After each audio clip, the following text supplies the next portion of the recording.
कायद अवाम ने अपने जान का नजराना पेश किया। मेरे 2 भाई शहीद हुए हैं।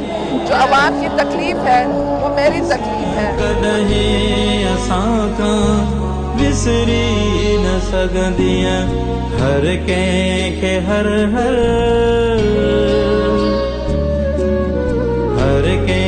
के हर 27 दिसंबर तो जी याद रे पे। शहीद जमहूरियत अगुणी वज़ीर आज़म शहीद रानी मोहतरमा बेनज़ीर भुट्टो के 27 दिसंबर योम शहादत के मौके ते खराज तहसीन पेश करियूं था।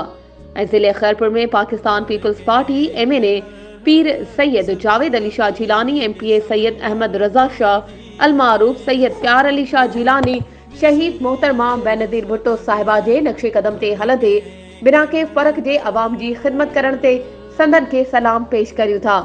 पारा अल सादात ग्रामर पब्लिक स्कूल जो प्रिंसिपल सैयद अख्तर हुसैन शाह काज़मी।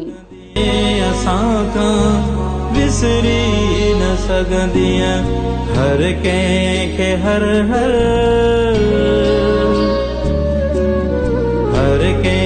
के हर 27 दिसंबर तो जी याद रे पे।